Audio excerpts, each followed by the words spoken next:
இப்போ உன் அண்ணன் மனோஜ் இருக்கான்ல, என்னென்ன வேலை பார்த்திருக்காப்ல. முதல்ல அவங்க கூட தானே சிஸ்டருக்கு நிச்சயமாச்சு. கல்யாணத்தப்ப ஓடிட்டாப்ல.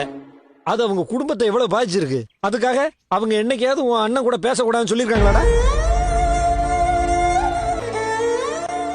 உன் அப்பா படத்தை எடுத்துட்டு உங்க அண்ணன் ஓடினாப்ல. அவன் நல்லது கெட்டதுக்கு நீ போலியா? அவன் கல்யாணத்துக்கு நீ போனே இல்ல, அதுக்கு போக கூடாதுன்னு சிஸ்டர் சொன்னாங்க. அவளை ஏண்டா உன் அண்ணன் இப்ப வச்சிருக்காப்ல இல்ல கடை, அதை நீ தானே பார்த்து வச்சு கொடுத்த. அதுக்கு என்னைக்காவது கூடாதுன்னு சொன்னாங்களா அவங்க? டேய், இப்ப கூட தங்கச்சி நகை எடுத்து உங்க அண்ணன் வித்தான். அது எவ்வளவு பெரிய தப்பு. அதுக்கு அவங்க உங்க அண்ணன் கூட பேசக்கூடாதுன்னு ஏதோ சொன்னாங்களாடா? டேய், உங்க அம்மா தங்கச்சி அந்த பேச்சு பேசுறாங்க. என்னைக்காவது அவங்க வந்து உங்ககிட்ட கம்ப்ளைண்ட் பண்ணிருக்காங்களாடா? இல்ல அம்மா கிட்ட பேசக்கூடாதுன்னு சொன்னாங்களாடா? உன் குடும்பத்தோட நல்லது கெட்டதுக்கெல்லாம் அவங்க வந்து நிக்கிறாங்கல்ல, அப்புறம் உனக்கு மட்டும் என்னடா? அவங்க தம்பியை பார்க்க கூடாது பேசக்கூடாதுன்னு கண்டிஷன் எல்லாம் போடுற.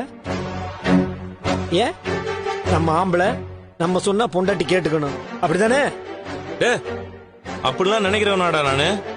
அப்புறம் எதுக்கடா உனக்கு இந்த வெட்டி கவரம்? தங்கச்சி உன் குடும்பத்தை பிரிச்சு